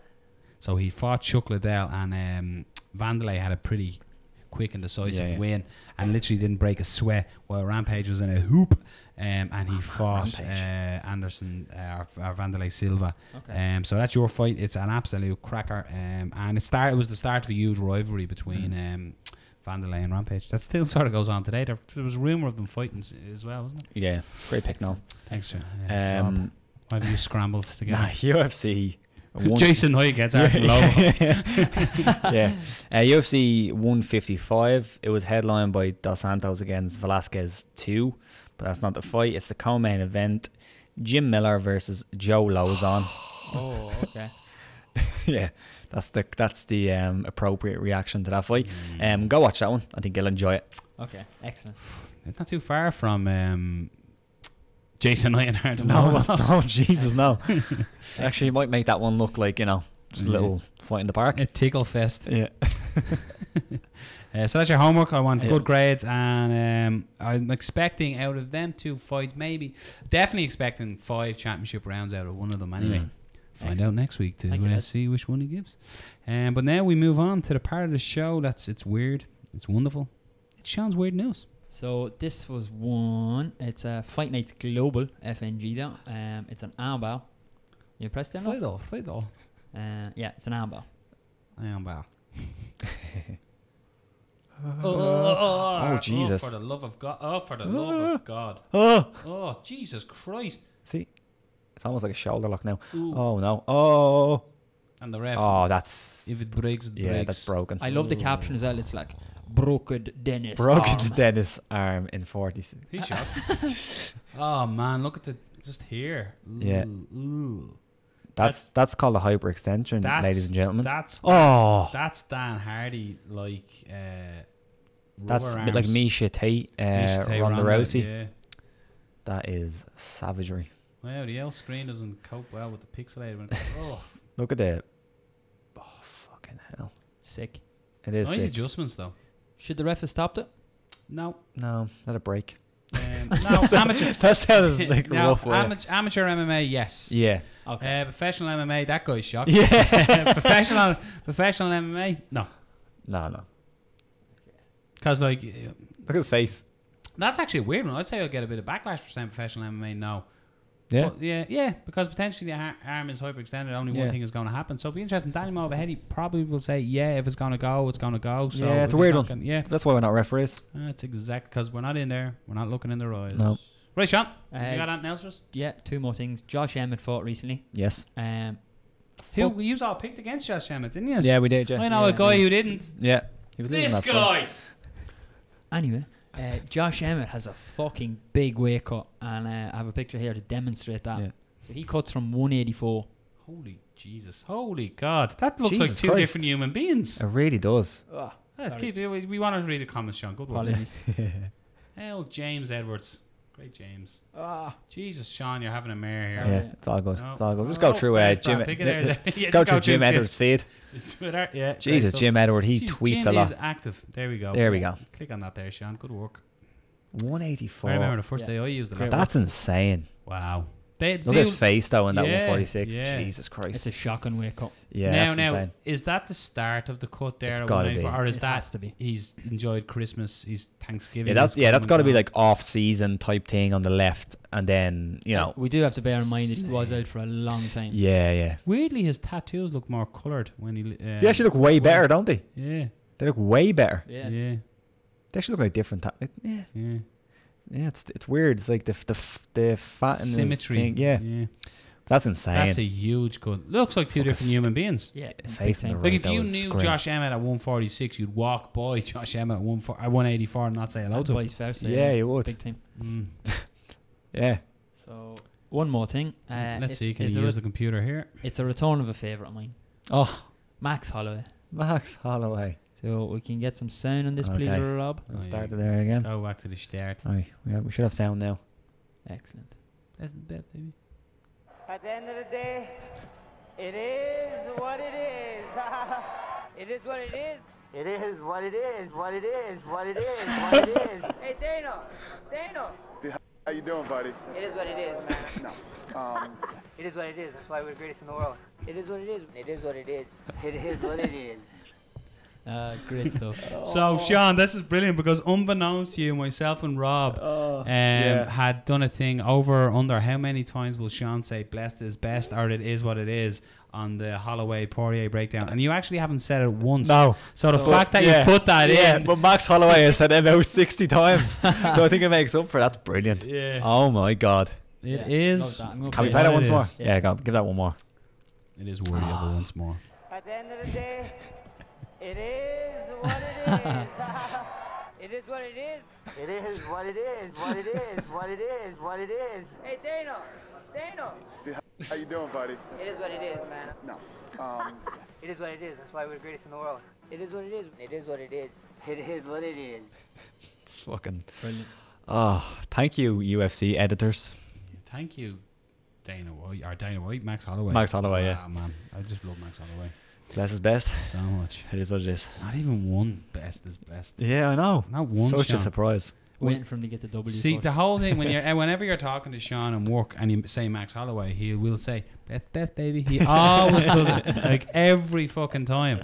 I'm shocked. Like the over under, we went with 5 being the over under 5. You haven't even said it once. Give us 1. The best is blessed, baby. Look how happy he is when he says it. It's such joy. If Max wins, I might buy a t-shirt. Oh, please do. Off the UFC store? I don't know. Surely you can get one someone with the best is blessed. Like. Yeah, I'm sure you sell. Buy yourself an L Fruit of the Loom and go down to a print shop and say, blessed is best and it is what it is on the back. Do you know what I mean? Yeah. Cost yourself a solid $5. Yeah. Stick a picture of Max Holloway on it there, will you? This has been A Few Good Fights, episode 6. Brendan Dorman, thanks my man for coming back on. Good to see you. If you haven't done it already, hit subscribe, hit the bell so it has them ringing things on the side so you get notifications when a new video comes out. Hit audio as well. We're up there on audio. Was that what the kick was under the table? I didn't mean to kick you. I stretched my leg and I kicked you. And then I realised it got awkward because I thought you were thinking I was telling you to say something, but I wasn't. So yeah, go. We're on Spotify. We're on iTunes. We're everywhere you listen to stuff. We're there. Put your earphones in and listen to Sean's Cavan accent. Sean, thanks for joining us. And back in the cold seat down there. How's the cold seat down the far end of the room? Yeah, just to clarify, I am actually in the room. Yeah. I literally can reach my arm out and touch Sean. Yeah. That sounds weird. Especially when you do that. I love the way you reached out your arm and you didn't quite touch him. That's the best thing about it. I didn't want to, like, there's a camera there. I didn't want to knock off the camera. So I've moved all of the width of my body length up the table. Which, if you've ever met Sean, isn't very fucking far at all. And Rob, great stuff. Thanks, man. Well done for being here. Yeah, thanks. No hair gel this week? There is some there. It's just not in the... Running low. Not enough to get the need to get a haircut. GHD out. I need to get a haircut. Not very Cody Garbrandt-ish today. No. Backstreet Boys today. Thanks, man. But yeah, thanks for tuning in. And we will see you next week. And like we said, hit subscribe and see you next week. Peace. So apparently if you press this button somewhere here, it subscribes and you get all the notifications for the show. So hit that button there. You have to click the bell though to get the notifications down the bottom. Make sure you hit that and they get the ringer things because Rob didn't know. So it's the button there or there. It's somewhere roughly around that area.